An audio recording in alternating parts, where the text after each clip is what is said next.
আপনি বেগুনি দল থেকে ভোটে দাঁড়িয়ে মিডিয়াকে বলেছিলেন এবারে যদি আমি হেরে যাই তাহলে আমার নামে কুকুর পুষবেন। স্যার স্যার ইনকেস যদি আপনি হেরে যান, আমি হেরে গেলে মানুষ একজন নিষ্ঠাবান, পরিশ্রমী, মিথ্যাবাদী, অসৎ নেতা হারাবে, এটুকু জানবেন। কি বলছেন? এই সরি, মানে আমার হার মানে দেশের সমস্ত চরিত্রহীন লোকেদের হার। আরে কি যা তা বলছেন? আর ভুল হয়ে গেল না? এই ধুর, এখন আর ভাষণ আসছে না, অনেক দিয়েছি। অন্য কিছু বলুন তো। আচ্ছা ঠিক আছে।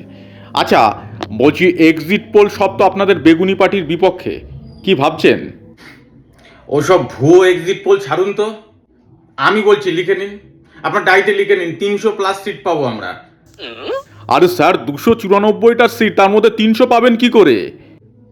ও, 300 পাওয়া যাবে না? না, আমি ভাবলাম 294 যখন করবো একবারে ট্রিপল সেঞ্চুরিটাও মেরে দিই। একটুখানি ভুল হয়ে গেছে, মানে সমস্ত সিটই আমরা পাবো, আর কেউ পাবে না।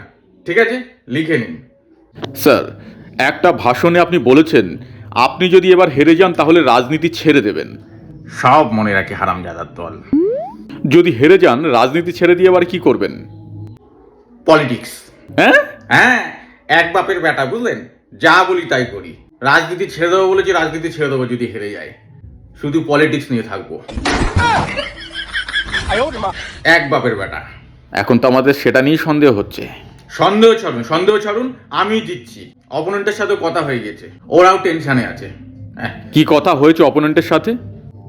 যা লাগে আমি দেব, যদি আমি হেরে যাই যেন ওদের দলে নেয়। ঠিকই, একেবারে আরসিবি ছেড়ে সিএসকে, বুঝলেন? আমি অলরাউন্ডার, বুঝলেন? টিকে থাকতে গেলে অলরাউন্ডার হতে হবে, সবকিছু করতে জানতে হবে, ঠিক ব্যাটিং, বোলিং, ফিল্ডিং।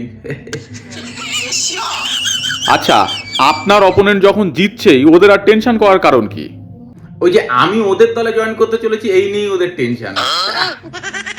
অলরাউন্ডার তো, কখন কোথায় খেলে দিই ঠিক নেই। মানে হারি জিতি জয় কিন্তু আমার।